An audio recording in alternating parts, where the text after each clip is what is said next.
اس کی کنڈیشن کیا تھی؟ کہ حضور بات یہ جب میں نے 4 دیے تھے نا اس میں بھی 3 ثابت تھے، ایک ٹوٹا ہوا ہی تھا.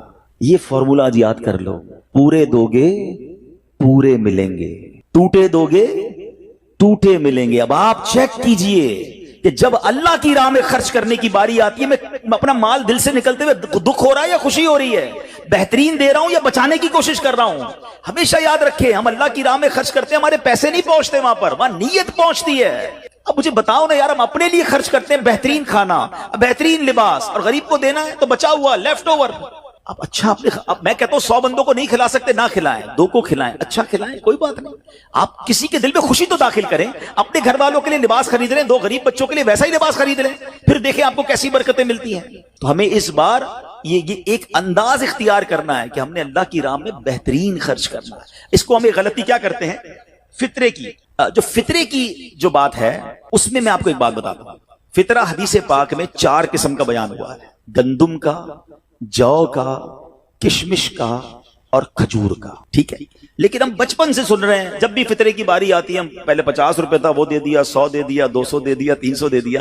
ہمیں یہ پوری حدیث یا تو ہم نے پڑھی نہیں تھی یا ہمارے ذہن میں نہیں تھی، مگر حدیث پاک میں 4 قسم کا فطرہ بیان ہوا ہے. غریب آدمی گندم کا فطرہ دے دے کوئی بات نہیں، مگر جو روزانہ بہترین افطاری کر رہا ہے، بہترین کھانے کھا رہا ہے، سچ بتاؤ اس کو کون سا فطرہ دینا چاہیے؟ میری افطاری روز اجوا کھجور سے ہے اور عید والے دن میں گندم کا فطرہ دے آتا ہوں. ہمیشہ یاد رکھے، اچھا خرچ کرے نا. اس بار فطرہ جس کو اللہ نے جیسا نوازا ہے، غریب آدمی کے لیے بات نہیں کر رہا، جس کو نوازا ہے رب نے. کیا ہم کبھی ایسا کرتے ہیں کہ عید کی شاپنگ کے لیے جائیں دکاندار سے کہیں کہ یار جو کپڑا سب سے سستا ہے وہ نکال دو، سب سے سستے جوتے نکال دو، میں نے عید پڑھنی ہے؟ بہترین چاہیے، اپنے لیے بہترین لینا ہے، اللہ کی راہ میں لوئسٹ والا فطرہ دینا ہے. خود غور کریں، خرچ کیجئے گا، دل سے کریں، اللہ اور نوازے گا. اور یہ تو وقت ہے لوگوں کو بانٹنے کا، یہ وقت ہے مسلمان بھائیوں کا ہاتھ پکڑنے کا، غریبوں کی مدد کرنے کا. کسی کی افطاری اچھی کر دیں، کسی کی سحری اچھی کر دیں، کسی کو لباس دے کر اس کی عید اچھی کر دیں. نہ جانے کس کی دعا کے صدقے آپ کا بیڑا پار ہو جائے گا. تو اے میرے پیارے اسلامی بھائیوں، جو میں نے مولا علی شیر خدا کرم اللہ تعالی وجہ الکریم اور ان کے خاندان کا واقعہ سنایا، اس میں میسج ہی یہ تھا کہ سخاوت اس کو کہتے ہیں. یہ ہے اللہ کی راہ میں خرچ کرنا جو کیسے بلاؤں کو اور بیماریوں کو دور کرتا ہے.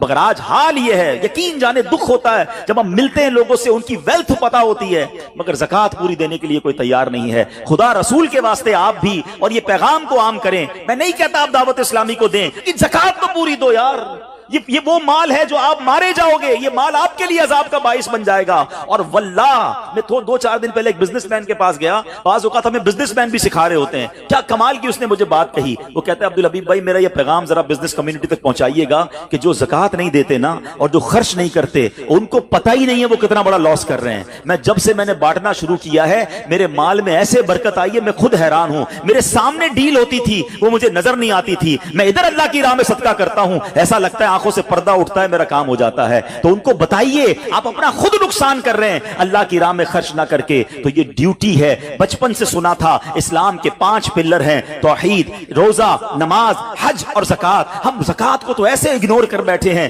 کہ جناب دے دی اپنی مرضی سے، کوئی 5 لاکھ دیتا ہے، کوئی 10 لاکھ دیتا ہے. زکوٰۃ کس کو جاری ہے یہ بھی نہیں سوچ رہے کہ میری زکوٰۃ کا یہ مستحق ہے کہ نہیں، میں جس آرگنائزیشن کو دے رہا ہوں اس کے پاس کوئی زکوٰۃ ادا کرنے کا صحیح فارمولا ہے کہ نہیں، یا میں جس بندے کو دے رہا ہوں وہ زکوٰۃ کا مستحق ہے کہ نہیں. بس سر سے ایک بوجھ اتارنا ہے، لم سم اماؤنٹ دے دینی ہے، یہ نہیں چلے گا. خدا را یاد رکھیے، زکوٰۃ پوری کیلکولیٹ کرنا بھی آپ کی ذمہ داری ہے اور صحیح مستحق تک پہنچانا بھی آپ کی ذمہ داری ہے. اور آپ بلیو کریں جس دن آپ نے یہ کام کر لیا آپ ملٹیپلیکیشن دیکھیں گے، آپ اپنے غم اور اپنی پریشانیاں دور ہوتے ہوئے دیکھیں گے. میں رب کریم سے دعا کرتا ہوں اللہ ہمیں دل کھول کر اپنی راہ میں خرچ کرنے کی توفیق عطا فرمائے. اور پھر سب سے پہلا حق آپ کی زکوٰۃ کا وہ حق ہے آپ کے اپنے غریب رشتہ داروں کا. اپنے غریب رشتہ داروں کو آپ دیجئے زکوٰۃ، کیونکہ جو اپنے رشتہ داروں کو زکوٰۃ دیتا ہے، صدقہ کرتا ہے، اس کو ڈبل ثواب ملتا ہے، ایک صدقہ دینے کا، ایک صلہ رحمی کرنے کا. اور پھر آپ کے غریب رشتہ داروں سے بعد زکوٰۃ بچ جائے تو پھر میری گزارش ہے